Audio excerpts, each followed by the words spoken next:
Shalom, Haverim. Halo semuanya. Pernahkah kalian menyadari bahwa Yeshua yang kita kenal sebagai Mesias sudah ada sejak awal penciptaan?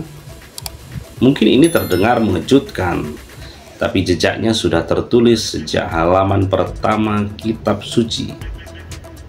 Dalam video kali ini, kita akan mengeksplorasi bagaimana Yeshua sebenarnya sudah muncul dalam kitab Beresit atau kitab Kejadian, dan bagaimana dia adalah Alef dan Tau, sang awal dan akhir. Jangan lewatkan pembahasan ini, karena apa yang kita temukan akan membuka perspektif baru tentang siapa Yeshua sebenarnya.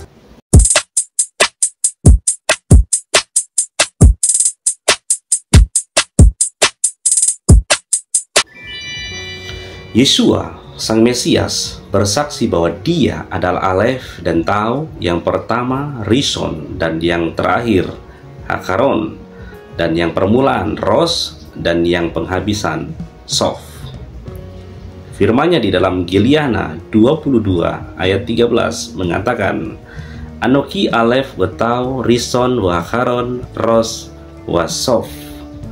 Akulah Alef dan Tau, yang pertama dan yang terakhir, yang permulaan dan penghabisan. Firman-Nya luar biasa.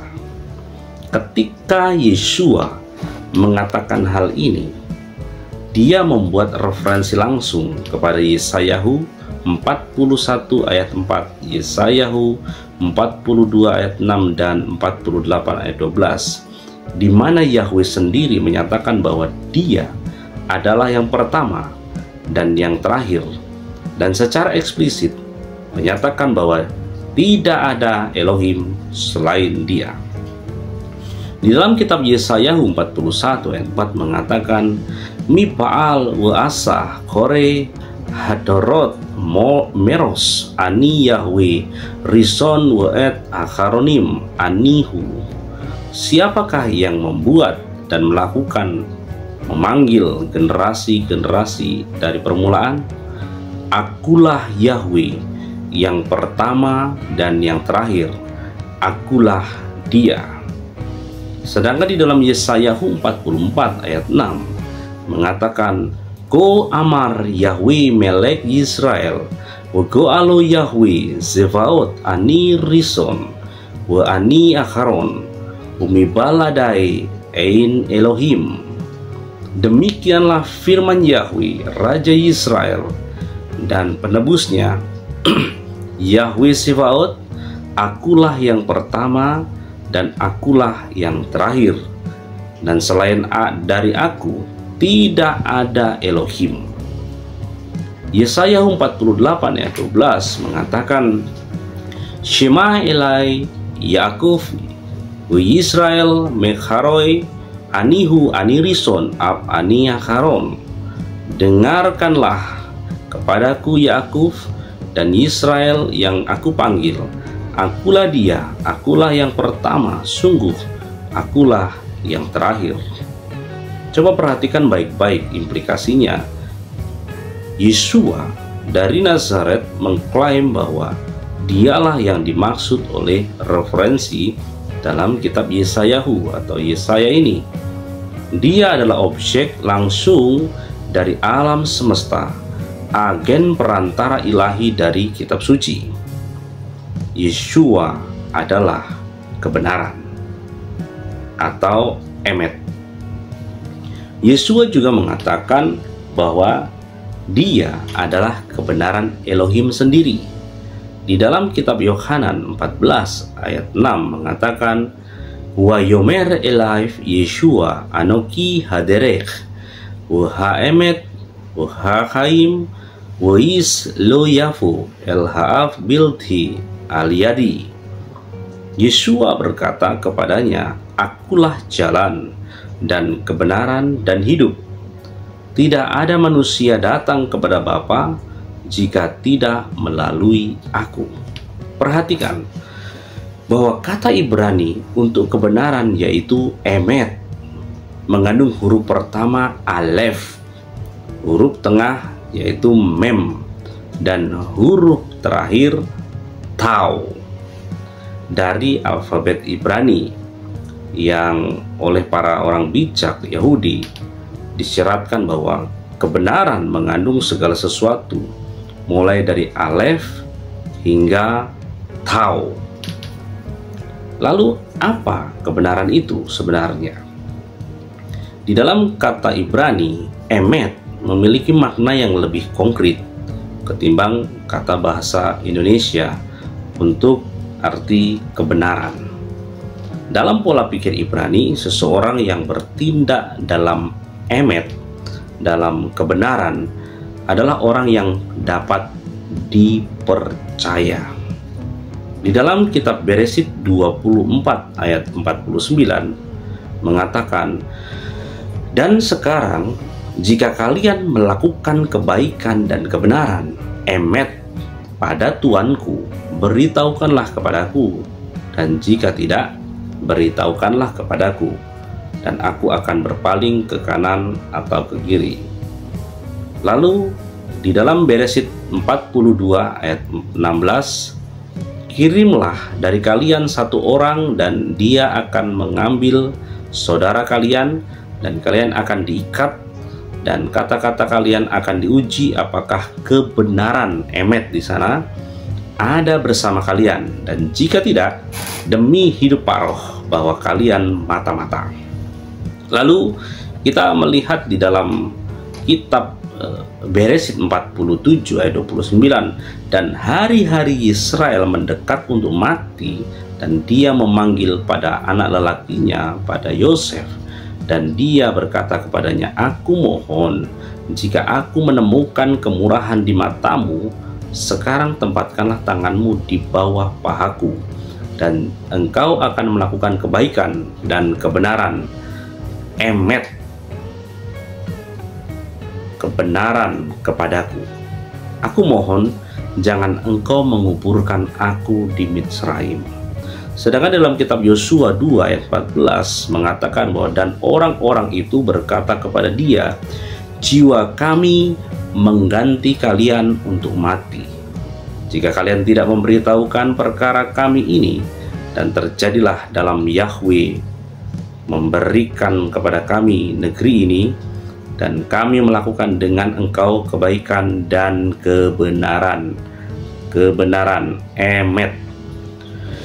Tindakan atau ucapan, laporan atau penghakiman itu adalah emet, karena mereka dapat dipercaya. Anda bisa membacanya dalam kitab Ulangan 13 ayat 14, 22 ayat 20, 1 Raja-Raja 10 ayat 6, 22 ayat 16, Amsal 12 ayat 19, dan Zakaria 8 ayat 16. Anda bisa membacanya di sana. Jika suatu benih adalah benih emet, kualitasnya dapat dipercaya. Yeremia 2 ayat 21.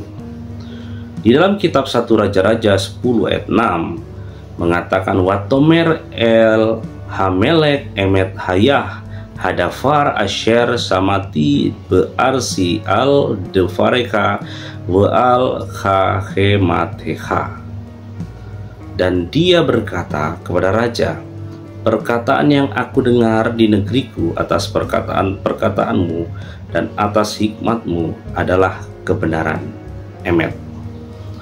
Di dalam Zakaria 8 ayat 16, di sana mengatakan, "Ele hadefarim asher ta'asu dabru emet is et rehu emet umispat shalom siftu besa areikem." Inilah perkara-perkara yang akan kalian lakukan. Berbicaralah kebenaran, emet, masing-masing dengan rekannya, kebenaran, emet, dan keputusan damai sejahtera. Putuskanlah dalam gerbang-gerbang kalian. Dalam Tanakh, kata emet sering dipasangkan dengan keshet, yaitu kesetiaan, perjanjian, yang menunjukkan kesetiaan Elohim dalam menggenapi janji-janji dan perjanjiannya.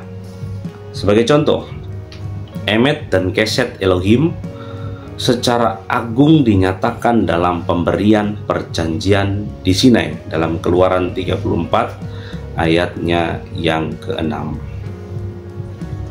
Yahweh, Yahweh El Rahum, Wekhanum Erek Apaim, Wuraf Kesed We Emet. Yahweh, Yahweh El yang berbelas kasihan dan berkemurahan, lambat marah dan berlimpah kebaikan dan kebenaran.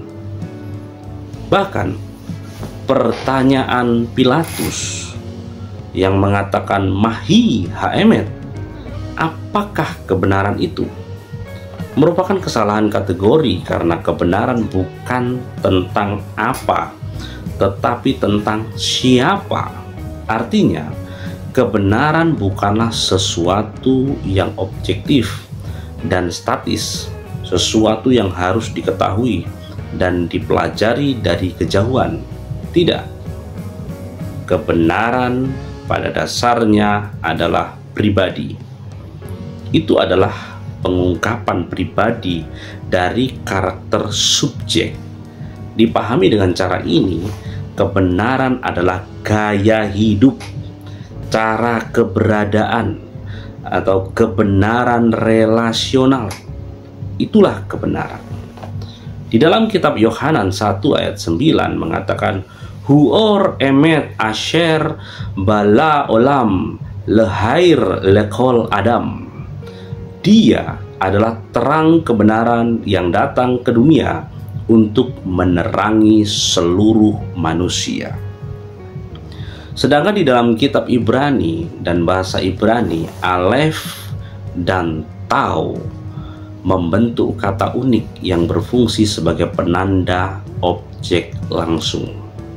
Seperti yang tertulis dalam ayat pertama kitab suci, di dalam kitab Beresit 1 ayat 1 atau Kejadian 1 ayat yang 1 mengatakan, Beresit bara Elohim et hashamayim wa et haaretz. Dalam permulaan Elohim menciptakan Alef Tau langit dan Alef Tau bumi.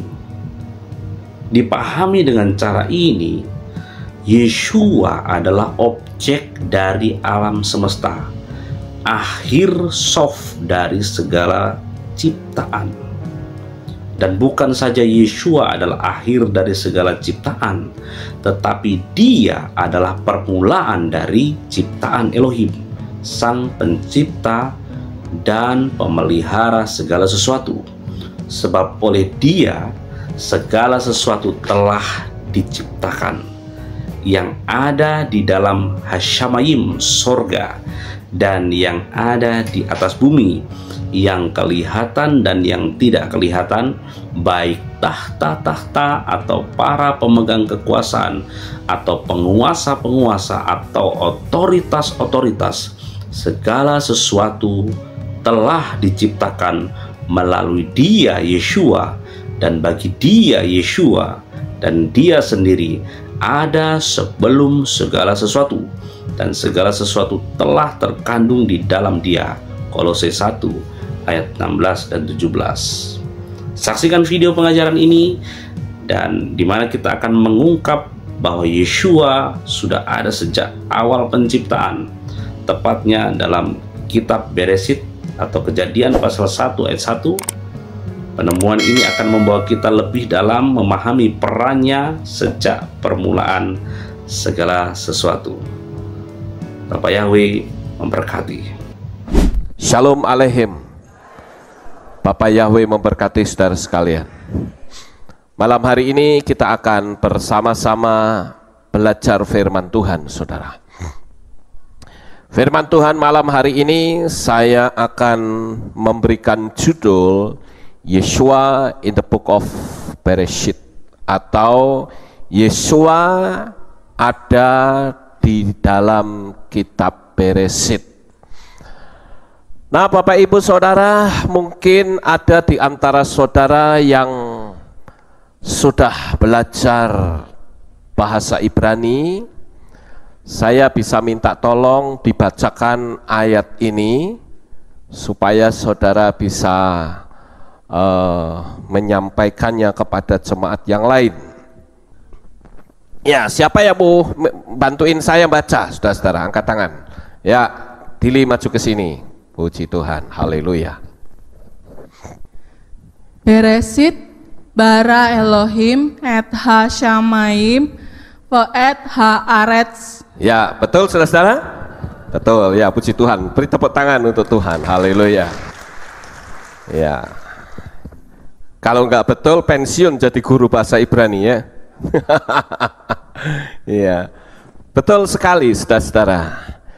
Ya, tadi pagi juga ada yang membacakannya. Bahkan kebetulan ada jemaat yang dari Malang, yaitu Pak Agus Setiawan. Dia membacakannya juga dengan tepat. Nah, Bapak Ibu yang terkasih, kalau kita melihat kitab Bereshit ini, kita akan menemukan kata Bereshit bara Elohim et ha shamayim wa et haaretz. Pada mulanya Tuhan menciptakan langit dan bumi. Ya, sampai di sini dulu. Kata-kata pada mulanya Tuhan menciptakan langit dan bumi itu ternyata mengandung kisah tentang penyaliban Yesua. Jadi kalau sampai kita mendengar ada orang yang belajar firman Tuhan malah jadi menyangkal Yesua, wah itu sangat mengerikan sekali saudara. Nah, oleh karena itulah pada malam hari ini saya ingin sampaikan kepada saudara bahwa di dalam kitab Bereshit itu sudah mengandung kisah tentang Yesua. Nah, saudara yang terkasih, barangkali ada di antara kita yang ketika surfing di internet, kita pernah mendengar ada orang yang berkata, oh nama juru selamat kita itu bukan Yesua. Ada yang bilang namanya Yahshua. Diambil dari kata Yah artinya Yahweh, Shua artinya menyelamatkan. Ada juga yang berkata bahwa namanya adalah Yahusa. Ada juga yang berkata namanya adalah Yehoshua. Lalu sebetulnya yang paling tepat itu yang mana, saudara? Yang paling tepat saya tegaskan adalah Yesua.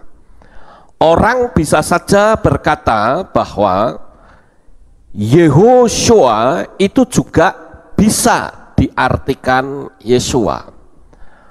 Ada juga yang mengatakan Yahusha juga tidak apa-apa, tidak salah. Tetapi ada juga yang mengatakan Yahshua itu yang paling benar. Kalau kita hanya mengikuti apa yang disampaikan, kita akan menjadi bingung sendiri, saudara. Tetapi kalau kita mau meneliti dengan cermat, maka kita akan menemukan bahwa kata Yesua itu memiliki angka gematria yang sangat tepat sekali. Bukan Yahusha atau bukan Yahshua. Nah, Bapak Ibu Saudara yang terkasih, kalau kita melihat bahwa angka gematria itu adalah angka atau nilai dari setiap huruf Ibrani. Setiap huruf Ibrani, ya, kalau saya pernah kirimkan satu SMS kepada orang yang sedang bingung, ya, Yahshua atau Yahusa atau Yehoshua atau Yesua. Ya, memang orang yang kurang memahami akan bertanya, oke, no problem lah, nggak apa-apa asal jangan Yesus, katanya begitu. Tetapi saudara, kalau kita melihat dari angka gematria, maka Yeshua itu yang paling tepat. Karena yang pertama adalah Yeshua itu kepalanya 7, sama seperti kaki Dian ini, kepalanya 7. Yod, Shin, Waw, Ayin. Yod itu 1, Shin itu 3, Waw itu 1, Ayin itu 2, kepalanya 7. Tapi kalau Yahusa tidak bisa. Kalau kita melihat kata Yeshua, ya, Yod, Shin, Waw, Ayin, itu nilai angka gematrianya adalah 386. Kemudian kalau di dalam bahasa Inggris dikatakan God's name atau nama Tuhan atau Shem Elohe, itu nilainya juga sama, 386. Kemudian Yahweh in Messiah atau Yahweh be Messiah, itu nilainya juga 386. Sedangkan kalau kita melihat di dalam sejarah, sebetulnya kata Yahshua itu baru muncul tahun 1930, dan itu di lingkungan gereja Advent hari ke-7. Jadi ini agar supaya saudara paham terlebih dahulu tentang nama juru selamat kita. Nah, sekarang saya akan coba untuk menceritakan kepada saudara bahwa di dalam kata Bereshit saja atau pada mulanya, ini sudah mengandung kisah tentang penyaliban Yeshua. Saya ingin coba untuk membimbing saudara pelan-pelan. Kita awali dari huruf Ab atau Bapa atau Aba.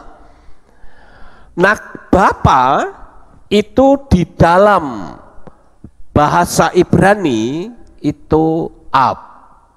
Dari huruf Alef Bet itu membacanya Av, ya, Av atau Bapa. Makanya dikatakan Avraham. Itu berarti bapa dari segala orang beriman. Jadi Av-nya itu adalah bapa. Kemudian kalau anak itu ditulis dengan huruf Bet dan Res.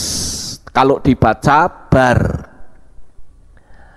Nah, dari kata bapa dan anak saja, sebelum kita masuk lebih dalam, kalau kita melihat di dalam teks bahasa Ibrani kuno atau Ancient Hebrew, maka saudara akan menemukan simbol-simbol seperti ini. Alef itu simbolnya adalah kepala sapi. Alef itu artinya kuat. Alef itu artinya ilahi. Jadi ini Alef. Alef juga bisa berarti ehad atau esa atau tunggal. Alef itu juga memiliki arti divine atau something divine atau sesuatu yang ilahi yang berasal dari Tuhan. Sedangkan huruf Bet itu simbolnya adalah tenda. Ini huruf Ibrani modern, ini simbolnya gambar rumah. Ya, jadi Bet itu artinya rumah. Saya perlu menjelaskan kepada saudara sekalian bahwa huruf Ibrani itu sangat berbeda dengan huruf Latin. Kalau huruf Latin A, B, C, D, E tidak punya arti. ABC, paling orang taunya ABC itu ya batu baterai ABC. Dan huruf ABC itu kalau A ya cuma mangap saja A, saudara. B ya cuman B. Tapi ditanya A itu artinya apa? Enggak ada artinya. Tapi berbeda dengan huruf Ibrani. Kalau huruf Ibrani, alef, bet, gimel, dalet, he, waw, zain, het, tet, yod, dan seterusnya, itu punya arti. Contoh, alef, itu tadi saya sudah sebutkan ya. Bet, itu artinya rumah. Gimel, artinya onta atau camel. Dalet, artinya pintu. Nah, alef, bet, gimel, dalet, he, itu artinya hembusan nafas. He itu juga bisa berarti lihatlah. Nah, sekarang kita akan lihat simbol-simbol kata Bapa, saudara. Bahwa di sini ada simbol kepala sapi dan tenda atau rumah. Dan ini memiliki arti kuat dan rumah. Sehingga kalau diterjemahkan, maka akan memiliki arti bahwa rumah tangga akan kuat jika ada figur Bapa di dalamnya. Dalam sebuah kehidupan berkeluarga, kalau sang ayah tidak berperan sebagai ayah yang benar mendidik anak-anaknya, rumah tangga itu akan berjalan pincang, tidak memiliki kekuatan. Itu baru kata Bapa. Jadi di sini kita akan memahami bahwa gambar-gambar ini yang disebut dengan piktograf. Piktograf itu berasal dari dua kata picture dan grafik, atau tulisan dalam bentuk gambar. Piktograf itu sampai sekarang masih bisa kita lihat, khususnya di jalanan. Kalau saudara melihat ada gambar rokok, kemudian dibunderi dan dicoret, itu piktograf. Artinya apa? Dilarang merokok. Ya. Jadi tidak usah ditulis dilarang merokok, nggak usah. Tinggal gambar rokok dibunderi, dicoret, orang sudah tahu, oh saya tidak boleh merokok di sini. Kalau saudara di jalanan melihat ada gambar seperti ini, ada garis-garisnya, itu artinya tempat untuk menyeberang. Itu yang disebut dengan piktograf. Kalau saudara melihat ada gambar orang jongkok, itu berarti toilet. Ya. Nah, itu yang disebut dengan piktograf. Sekarang kita akan lihat gambar tentang anak. Anak ini bahasa Ibraninya adalah bar. Bar itu artinya anak, bukan ben ya. Ben itu anak, tetapi bahasa Aramaik itu ben. Tapi kalau bar itu bahasa Ibrani yang artinya anak. Nah, kata bar itu terdiri dari dua huruf, yaitu bet dan res. Kembali lagi tadi, bet itu adalah tenda atau rumah, sementara res itu gambar dari kepala orang. Nah, ini artinya juga pimpinan, ya, atau yang terkemuka. Ini juga bisa diartikan karena gambar kepala orang. Jadi kalau bar atau anak itu memiliki arti bahwa kepala rumah tangga adalah anak. Artinya jika seseorang dalam kehidupan rumah tangganya itu harmonis, dia harus hadapkan kepada sang putra. Maaf, saya tidak menyebut anak ya, putra. Salah tadi saya ngomong. Kalau anak itu bisa laki, bisa perempuan, tapi saya menyebutnya putra. Kalau putra itu mesti laki-laki. Nah, Bapak Ibu Saudara yang terkasih, jadi di sini kita melihat bahwa kata res itu berbentuk kepala. Mungkin saudara pernah mendengar kata ros hasanah. Ros hasanah itu berarti kepala dari tahun. Kepala dari tahun. Itu Rosh Hashanah atau hari raya peniupan nafiri. Jadi kalau ada hari raya peniupan nafiri dibunyikan, itu berarti sudah masuk ke tahun baru, kepala tahun, saudara. Kita akan lanjut lebih dalam lagi. Kata bar, bar ini mungkin kita mengenal kata bar mitzvah, ya, bar mitzvah ini sebetulnya adalah budaya Yahudi. Ketika seorang anak remaja putra umur 13 tahun, kalau umur 12 itu yang perempuan ya, yang putri itu umur 12, kalau putra itu umur 13. Mereka sudah dianggap sebagai orang dewasa. Jadi di Israel itu ada upacara namanya bar mitzvah. Tadi dikatakan bar itu adalah anak, mitzvah itu apa? Mitzvah itu adalah peraturan, hukum. Bar mitzvah itu berarti anak yang sudah memulai untuk berpegang kepada Torah sebagai aturan atau sebagai undang-undang di dalam hidup mereka. Mereka akan digendong oleh ayahnya, kemudian diperhadapkan di depan Torah, dan anak ini harus memulai membaca Torah. Nah, itu adalah upacara yang dikenal dengan bar mitzvah. Dan bar mitzvah ini berarti anak tersebut harus mulai membaca Torah, di mana ada 613 peraturan yang harus digenapi oleh mereka. Nah, Bapak Ibu Saudara yang terkasih, sekarang kita akan melihat kembali kata Bereshit. Bahwa kata Bereshit ini mengandung cerita tentang penyalipan Yesua. Coba sekarang saudara melihat gambar-gambar berikut ini.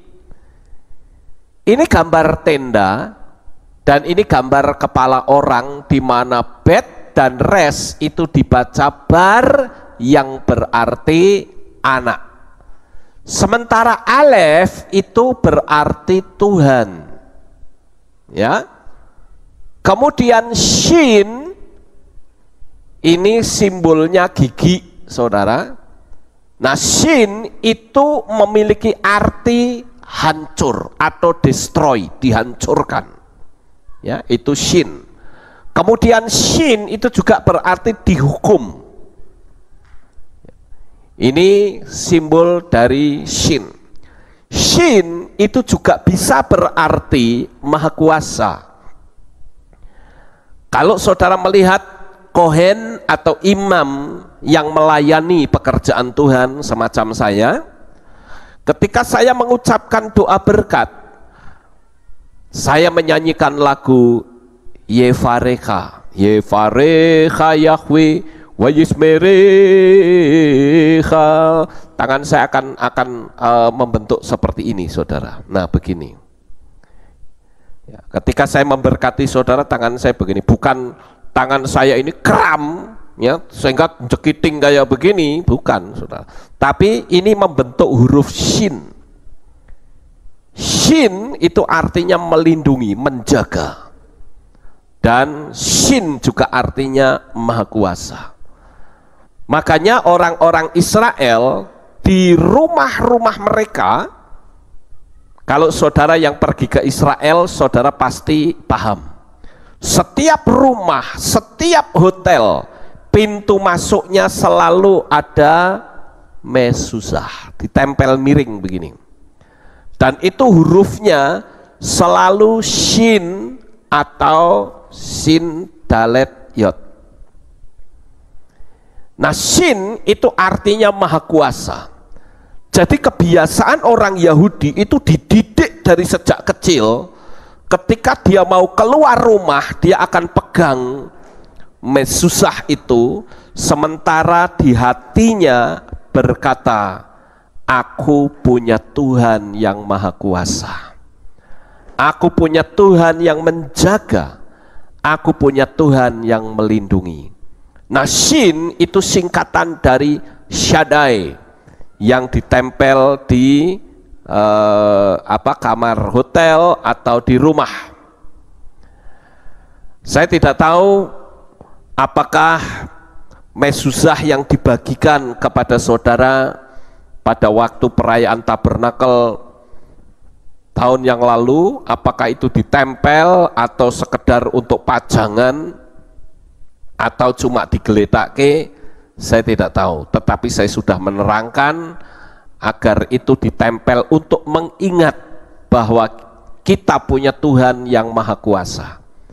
Bukan saudara anggap itu jimat, bukan. Tetapi saudara akan mengakui, setiap saudara keluar rumah, saudara akan mengingat huruf Shin, itu artinya maha kuasa. Kita kembali lagi ke sini, saudara. Kata Shin yang gambarnya adalah gigi, yang juga punya arti hancur atau dihukum. Ini Shin. Kemudian Yod. Yod ini artinya tangan atau arm atau open hand, itu tangan, saudara. Tangan yang terbuka. Sementara huruf Tau itu simbol dari huruf Tau di ancient Hebrew atau Ibrani kuno, itu gambarnya salib. Tau. Gambar salib ini juga bisa memiliki arti sempurna atau tamim. Jadi kalau kita terjemahkan, maka kita akan berkata begini, putra Tuhan hancur tangannya disalib. Langsung kita menemukan sebuah kisah bahwa Yesua itu mati disalib. Sekarang kita perlu lihat siapakah yang disebut dengan putra Tuhan hancur tangannya disalib. Memang pada waktu itu tidak jelas tentang nama sang putra karena belum masuk dalam penggenapan. Tetapi ketika Yohanan Pembaptis berseru-seru di padang gurun, persiapkan jalan bagi Tuhan. Lalu orang-orang mulai datang dan memberi diri dibaptis. Maka disitulah sebetulnya ahli Taurat dan orang Farisi memahami. Ini dia nubuatan yang ditulis dalam kitab Torah bahwa Mesias datang ke dunia ini yang dikenal dengan Yeshua HaMashiach. Tetapi sayang sekali keegoisan dari orang Farisi dan ahli Taurat, mereka menyangkal. Apalagi ketika Yeshua berkata bahwa kalau engkau melihat aku, maka engkau melihat Bapa. Karena aku dan Bapa adalah satu. Nah, itu nggak bisa terima orang ahli Taurat, saudara-saudara. Sehingga Yesua dianggap menghujat Tuhan, menghujat Yahweh, karena menyamakan diri dengan Yahweh, maka hukumannya adalah hukuman mati. Dan matinya disalib persis seperti tulisan ini. Putra Tuhan hancur tangannya disalib. Sekarang sampai di sini saudara sudah bisa pahami? Halo? Paham? Oke, lanjut. Nah, sekarang saudara-saudara, kata Bereshit ini, ya, Bereshit, ya, ini tadi kan kita sudah tahu ya, bahwa bar dan alef itu punya arti putra Tuhan ini ya. Sedangkan shin dan yod itu dibaca show. yang artinya memberi. Ya, kalau saudara lihat di kamus, huruf shin dan yod itu bahasa Inggrisnya give, memberi. Ya. Jadi kalau demikian, maka sudah bisa dipastikan bahwa Putra Tuhan itu memberi diri untuk disalib. Ingat, tahu itu simbolnya salib. Makanya Yesua berkata, sudah selesai, sempurna. Penyelamatan manusia itu sempurna.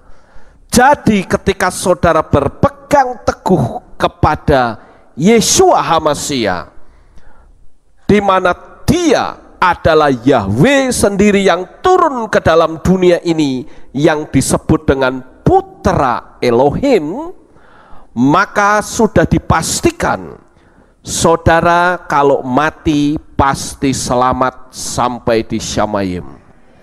Saudara tidak akan pernah berurusan dengan api neraka. Itu terbukti kesempurnaannya ketika ada seorang yang berada di samping Yesua yang disalib. Dia penjahat besar. Waktu itu dia berkata, Tuhan, ingatlah akan daku jika engkau datang sebagai Raja. Maka Yesua menyatakan kepada orang jahat yang ada di sampingnya dengan berkata, pada hari ini juga engkau bersama-sama dengan aku di Firdaus. Ini bukti kesempurnaan penyelamatan dari tangan Yesua kepada orang-orang yang jahat. Kita semua adalah keturunan manusia yang jahat, yang sudah memberontak kepada Bapa dari keturunan Adam dan Hawa. Nah, Bapak Ibu Saudaraku yang terkasih, sekarang kita akan melihat kata Beresit bara. Bara itu artinya menciptakan. Jadi kalau begitu kita melihat kata Beresit bara, ini sudah kita tahu bahwa Beresit ini adalah cerita tentang Yesua yang mati di salib, dan di sini dikatakan bara atau menciptakan, berarti Yesua juga adalah pencipta atau creator. Itu sebabnya di dalam kitab Yohanan pasal 1 ayat 1 sampai 3, mari kita buka saudara-saudara.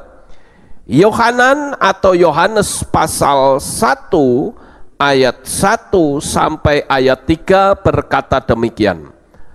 Pada awalnya ada firman, dan firman itu ada bersama Elohim, dan firman itu adalah Elohim. Dia pada awalnya ada bersama Elohim. Segala sesuatu terjadi atau tercipta oleh Dia, dan tanpa Dia tidak ada satupun yang telah terjadi atau tercipta. Itu sebabnya saya mengatakan bahwa Yesua itu adalah pencipta. Yesua pernah mengatakan bahwa sebelum Abraham ada, aku sudah ada. Pantas dia ada. Kalau kita mempelajari kata Beresit, maka disitulah kita melihat figur Yesua HaMasiah. Kemudian kalau kita membaca di dalam kitab Kolose, mari kita buka saudara-saudara, kitab Kolose pasal 1 ayat yang ke-16, demikianlah bunyinya. Sebab oleh Dia segala sesuatu telah diciptakan, yang ada di dalam Syamayim dan yang ada di atas bumi, yang kelihatan dan yang tidak kelihatan, baik tahta-tahta atau para pemegang kekuasaan, atau penguasa-penguasa atau otoritas-otoritas.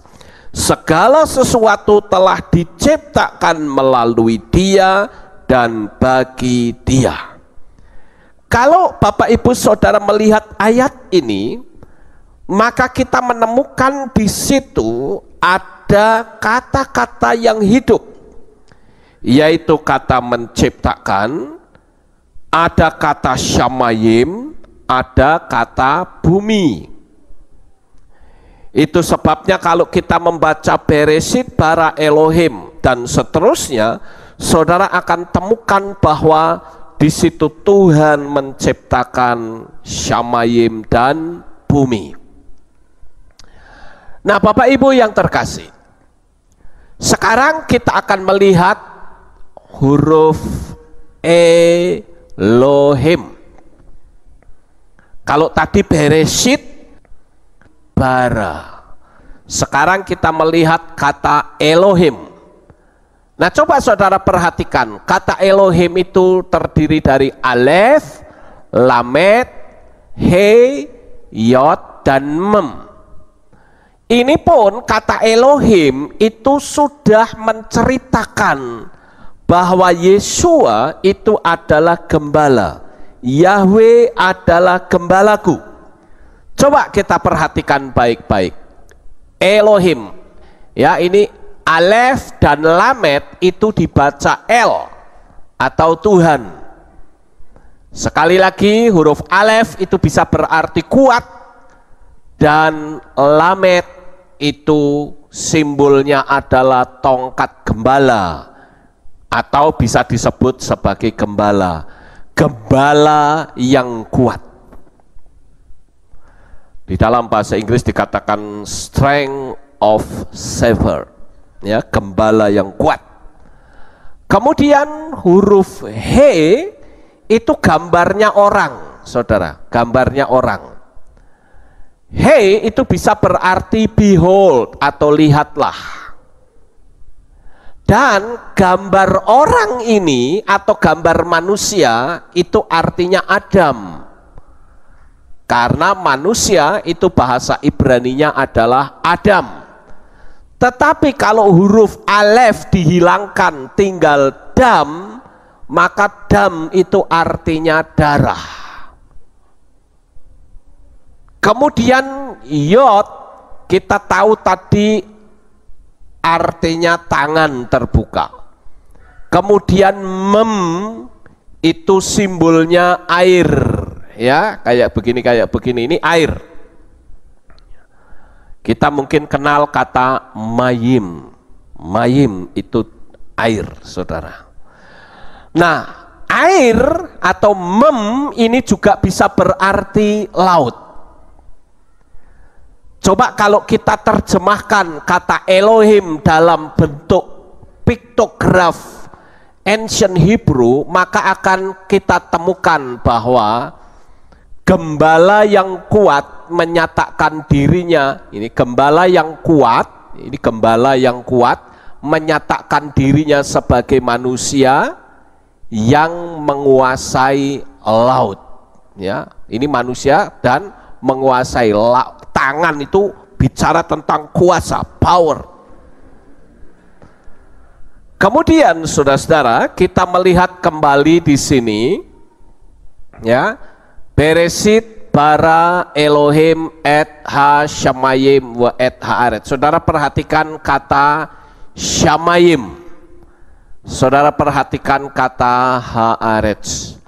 Nah, disinilah kita melihat bahwa Tuhan itu menguasai langit dan bumi. Jadi Tuhan yang saudara dan saya sembah adalah Tuhan yang mengatasi langit dan bumi. Amin. Sekarang saya mau tanya kepada saudara, apakah saya ngomong dari tadi saudara sudah bisa paham? Halo? Bisa. Kalau saudara yang belum paham, angkat tangan, saya ulang dari awal supaya saudara pulang dari tempat ini saudara betul-betul paham. Saudara benar nih paham? Oke, kita lanjut. Ya, kita lanjut sekarang. Ya, ini tadi sudah jelas ya, Tuhan adalah gembalaku. Ini kalau kita lihat ya, Tuhan adalah gembalaku. Dia memberikan anugerah. Ingat, gambar atau huruf He itu juga bisa memiliki arti memberi atau memberikan anugerah. Ya.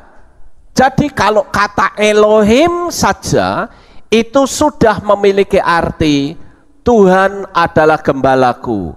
Ia memberikan anugerah, membaringkan aku. Ini tangan ya, untuk membaringkan. Orang yang dicintai dibaringkan di tangannya, lay down ya, dibaringkan ya, dan memberikan air kehidupan. Ini persis seperti kitab Tehillim pasal 23. Yahweh adalah gembalaku, atau Yahweh Roi.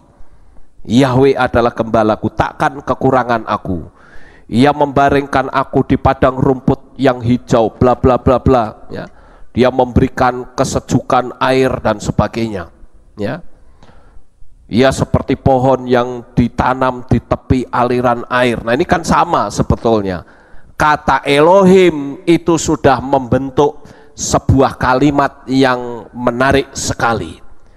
Jadi dengan gambaran ini, maka saya bisa memberitahukan kepada saudara bahwa saudara memiliki seorang gembala agung yang ajaib, di mana ketika saudara menghadapi bahaya, maka saudara berteriak kepada gembala itu, maka gembala itu yang akan tolong hidup saudara.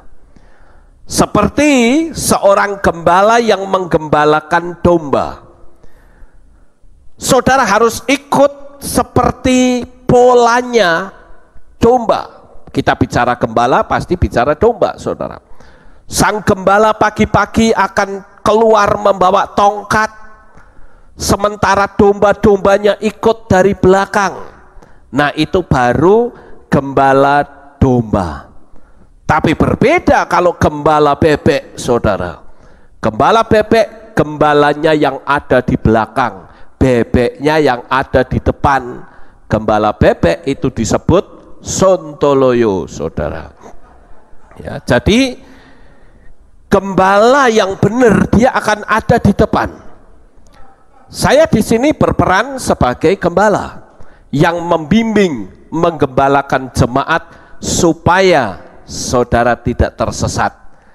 Jadi saudara percayakan kepada saya untuk saya mempelajari kebenaran-kebenaran firman Tuhan yang saya bagikan untuk saudara.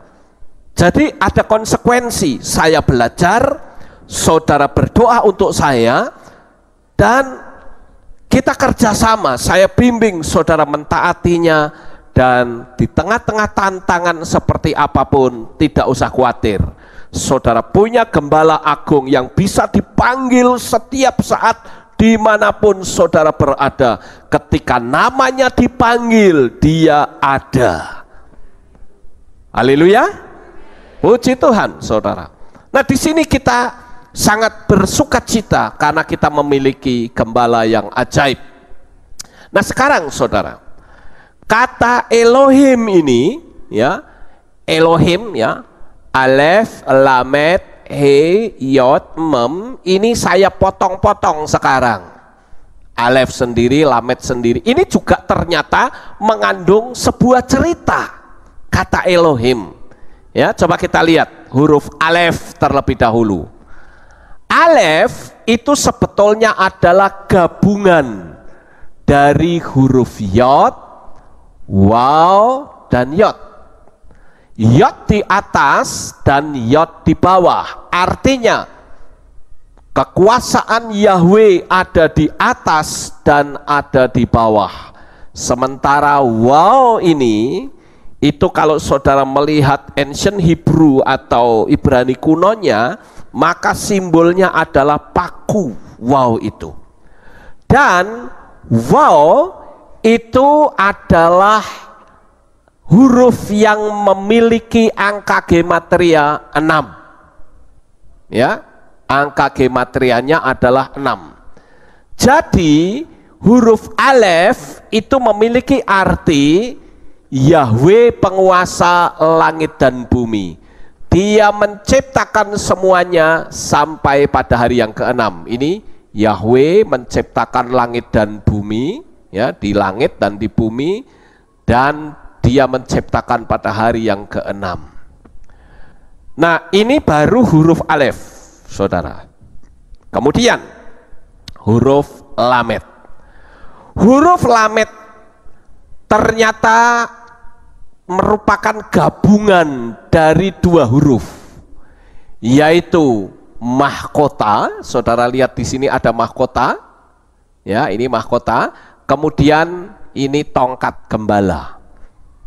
Jadi lamet itu memiliki arti Yahweh sang raja di atas segala raja menjadi gembala atas umat manusia, yaitu di dalam Yohanan pasal 10 ayat 11 sampai ayat 14. Coba kita baca ya saudara, supaya kita lebih mantap lagi pembacaan kita, yaitu di dalam kitab Yohanan pasal yang ke-10, kita membaca ayat 11 sampai ayat 14. Mari kita baca bersama-sama dengan saya dengan suara yang keras. Saudara sudah siap?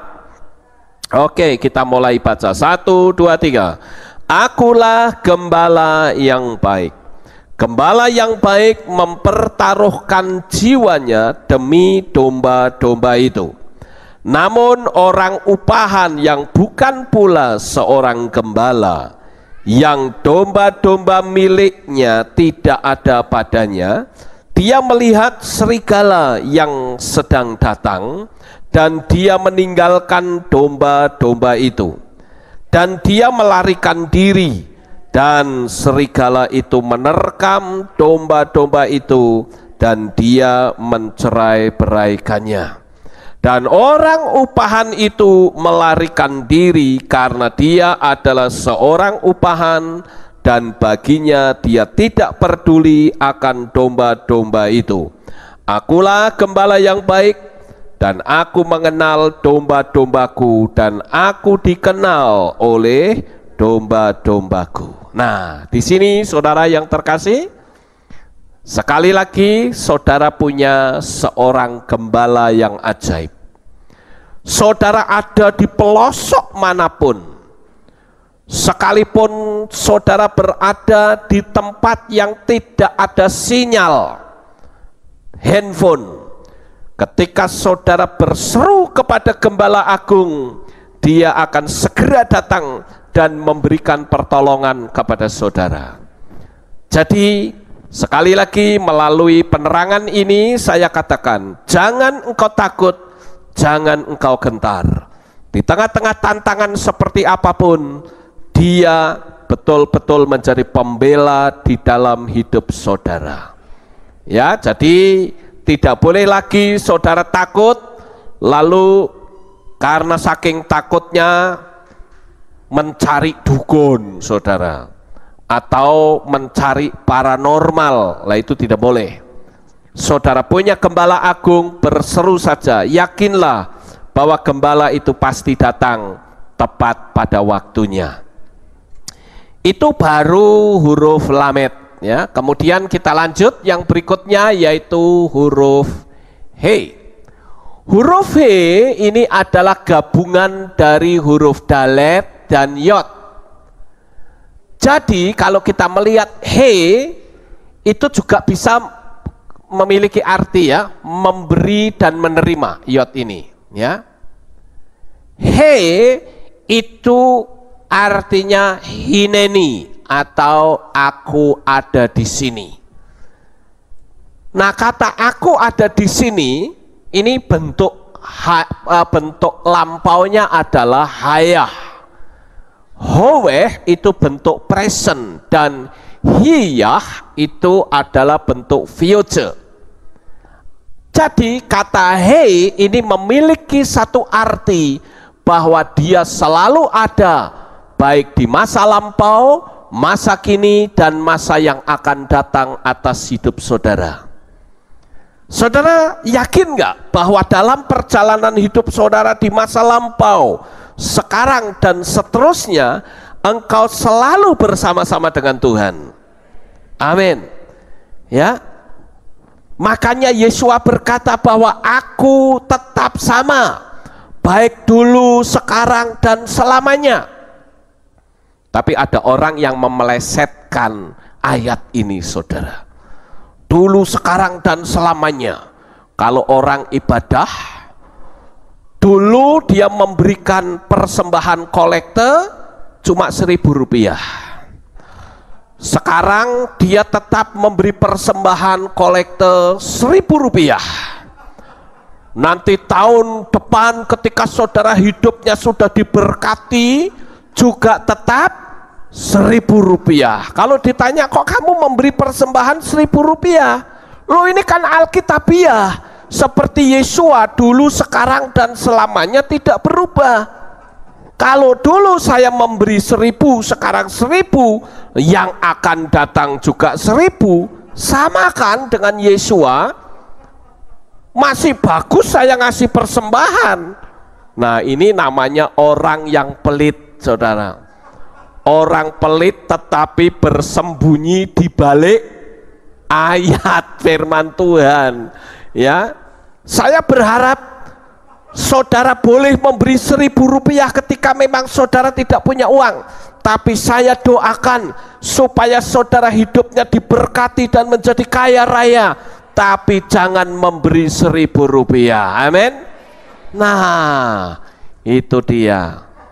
Jadi saudara sebagai anak-anak Tuhan harus maju, ya, tidak boleh melintir ayat semau-maunya sendiri. Ayat ini berbicara bahwa Yesua itu tetap sama.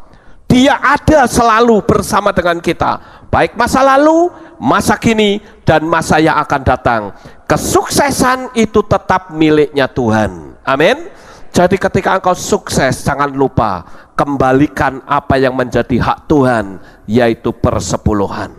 Karena persepuluhan itu adalah Torah. Amin. Ya, siapa di antara saudara yang ada di tempat ini yang tidak pernah mengembalikan persepuluhan? Orang di luar sana membahasakan kita hutang pada alam semesta. Saudara sama saja menumpuk malapetaka dalam kehidupan saudara. Nah, oleh karena itu belajar kita mengembalikan persepuluhan. Karena apa? Karena pertolongan dari Tuhan yang selalu menyertai hidup saudara. Amin. Ya, saya doakan terus untuk saudara supaya hidupmu betul-betul diberkati, engkau tidak kekurangan. Haleluya. Kita lanjut saudara, yaitu Yod sekarang.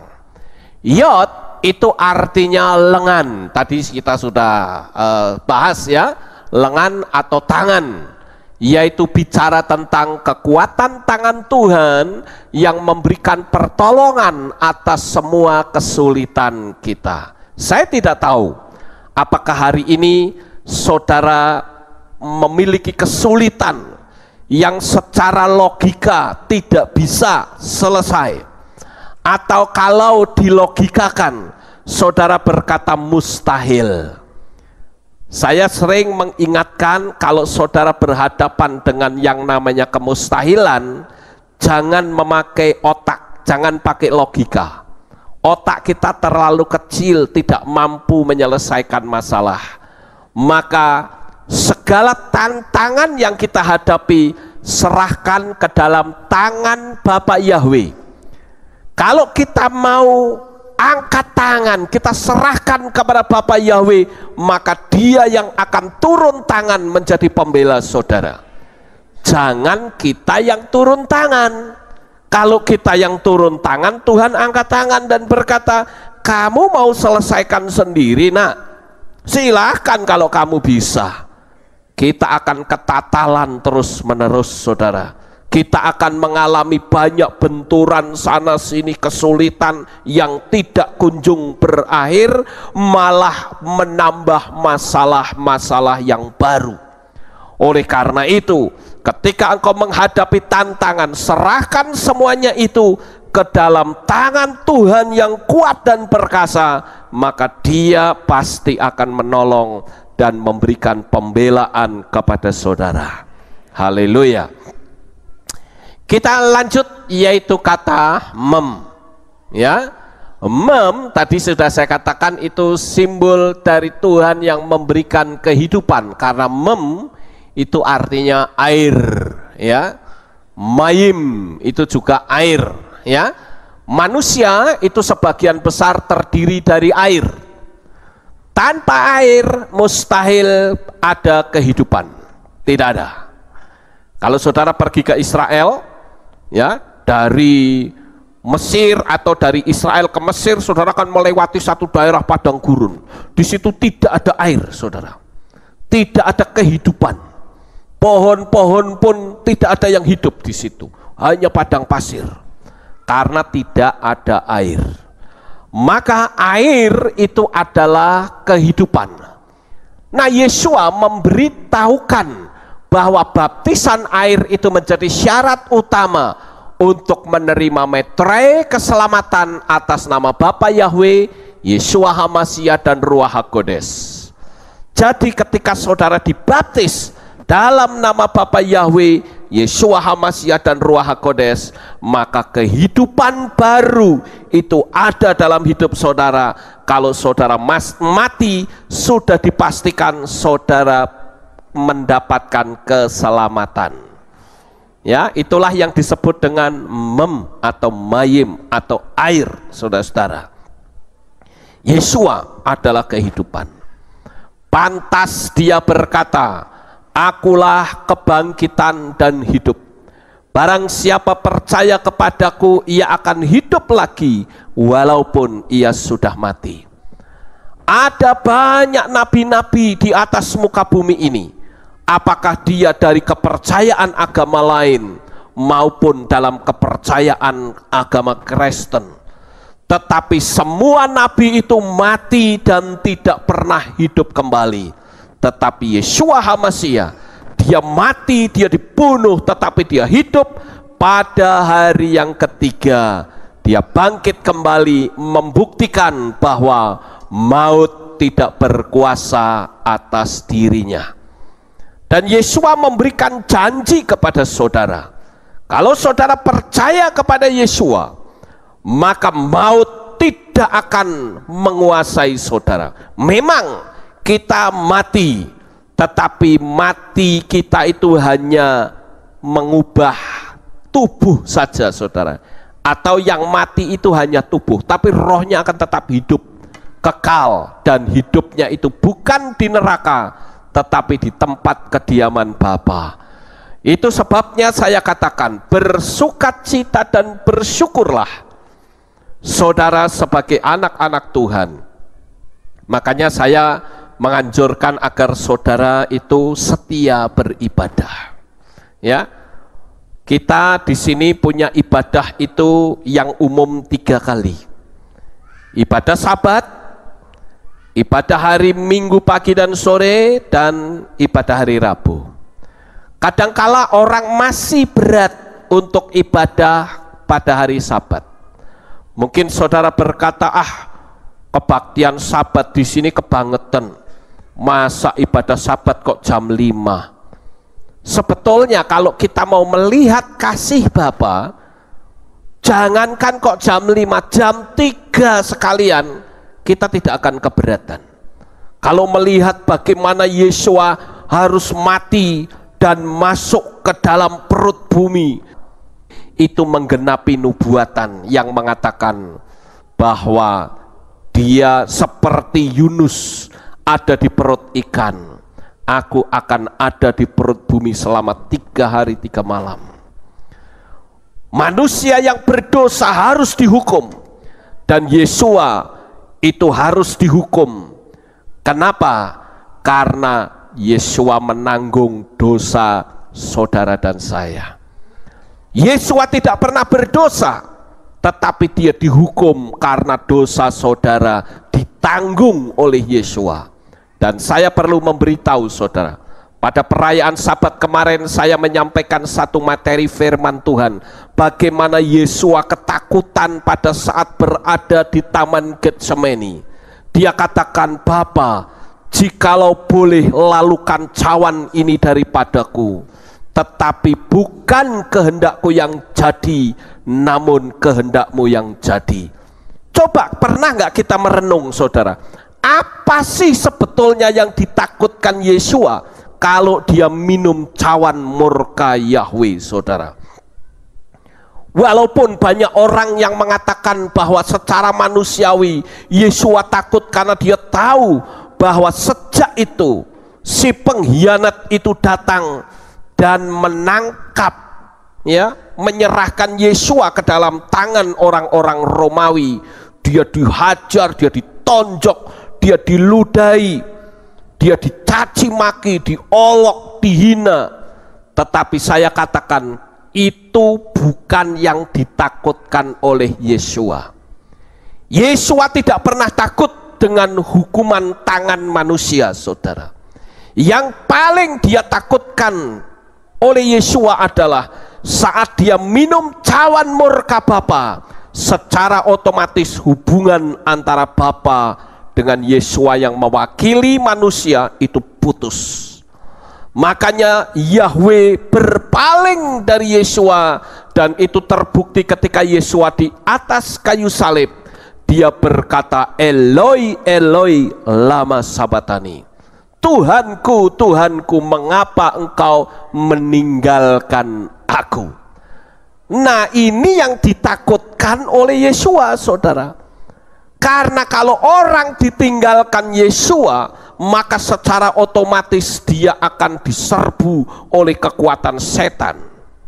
Jadi malam hari ini jangan pernah lepas dari tangan Bapak Yahweh. Saudara harus semakin setia, semakin dekat dengan Tuhan. Ingat, kita sudah mendengar di banyak negara ada suara sangkakala terdengar di mana-mana. Kelak kita akan mendengar sangkakala yang terakhir. Firman Tuhan memberitahu ketika sangkakala berbunyi, maka kita yang masih dalam tubuh yang terdiri dari darah dan daging akan diubah menjadi tubuh kemuliaan, dan kita akan menyongsong Tuhan di awan-awan yang permai. Kita tidak akan mati, saudara. Kita tidak akan mengalami aniaya besar zaman anti Hamasyah. Padahal yang namanya anti Hamasyah itu sangat mengerikan. Kita membaca di dalam kitab suci, di sana dikatakan bahwa maut lari meninggalkan manusia. Seorang pahlawan yang gagah berani, dia pingin mati.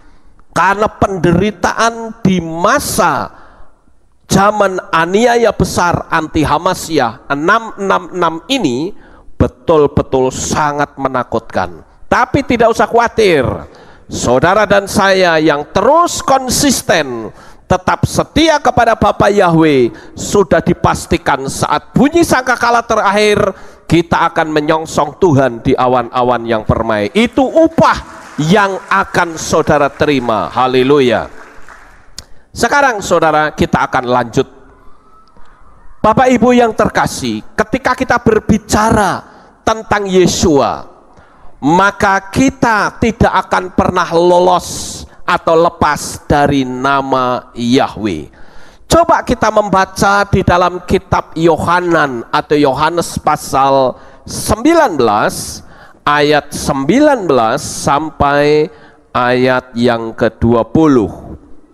Saya akan ajak saudara membaca dua ayat ini, ayat 19 sampai 20. Saudara siap? Sudah ketemu semua, saudara? Oke, mari kita baca bersama-sama dengan suara yang keras. 1, 2, 3. Dan Pilatus pun menuliskan sebuah prasasti serta meletakkannya di atas salib itu, dan yang tertulis adalah Yesua orang Nazaret, Raja orang Yahudi. Maka banyak orang Yahudi membaca prasasti itu, karena tempat di mana Yesua disalibkan berada di dekat kota, dan itu telah dituliskan dalam bahasa Ibrani, Yunani, dan Latin.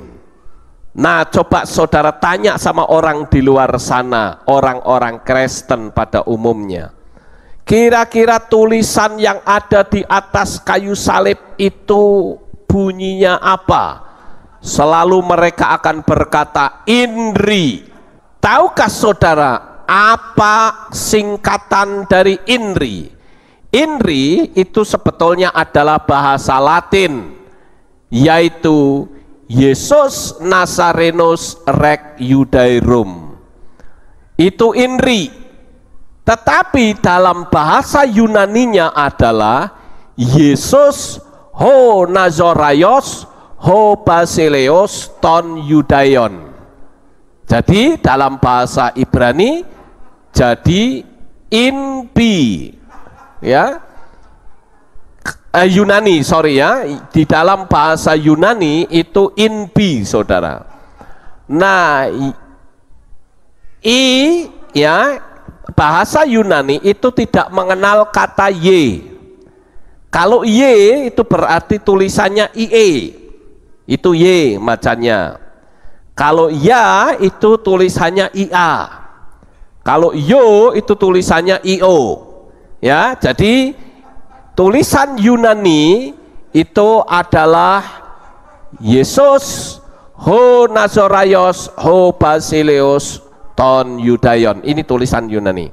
Sekarang bagaimana dengan tulisan Ibrani, saudara? Di dalam tulisan Ibrani akan terpampang Yeshua Hanatsri wa Melech HaYehudim. Saudara perhatikan kata Yeshua Hanatsri wa Melech HaYehudim. Yeshua itu huruf depannya adalah Yod. Hanatsri itu huruf depannya He. Wa Melech, wow, HaYehudim He. Kalau diambil huruf depannya saja adalah Yahweh. Pertanyaannya, apakah ini sebuah kebetulan? Saya yakin tidak.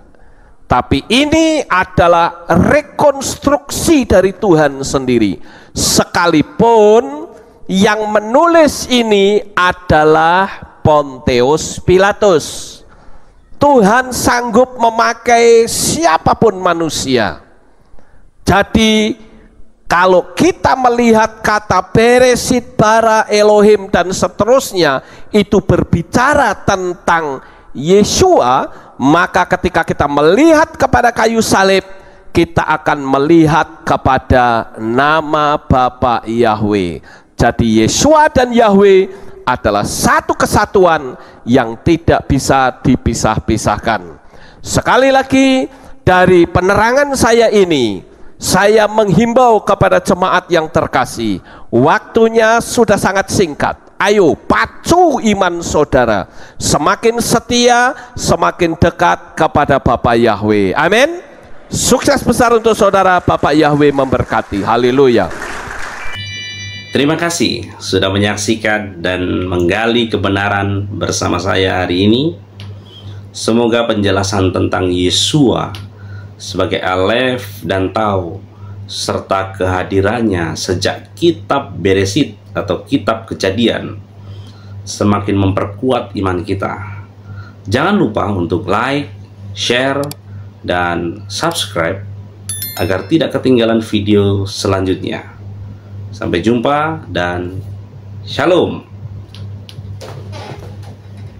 Bangkit dari maut, Yeshua yang mengalahkan. Hari pun bersinar terang, kebangkitan nyata. Gelap sirna, cahaya datang. Kemenangan nyata membawa terang.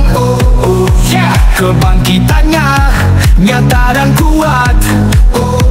Yeshua hidup, bangkit dari maut. Yeshua menang. Kebangkitannya terang bersinar. Cahaya kemuliaan kita rayakan. Yeshua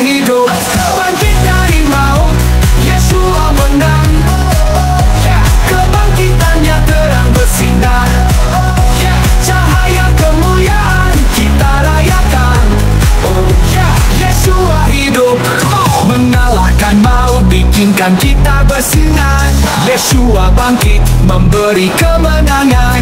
Dengan hati yang penuh kita semua bersorak. Yeshua hidup, let's dance. Bangkit dari maut, Yeshua menang. Kebangkitannya terang bersinar. Cahaya kemuliaan kita rayakan. Yeshua hidup, gelap tersingkir, terang menerangi. Yeshua menang, kita rayakan. Hidup penuh sukacita, tak ada duka. Yeshua hidup.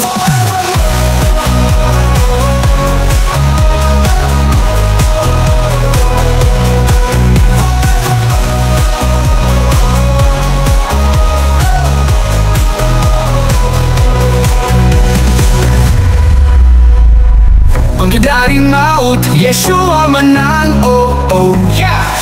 Kebangkitannya terang bersinar.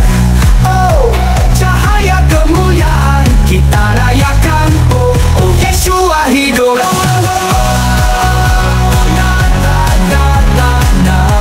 Yeshua hidup, kita rayakan. Cahaya kemuliaan kita rayakan. Yeshua hidup. Bangkit dari maut, bikinkan kita bersinar. Yeshua bangkit memberi kemenangan. Dengan hati yang penuh kita semua bersorak. Yeshua hidup, gelap tersingkir, terang menerangi. Yeshua menang, kita rayakan.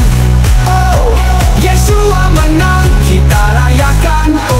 Yeshua hidup, gelap tersingkir, terang menerangi.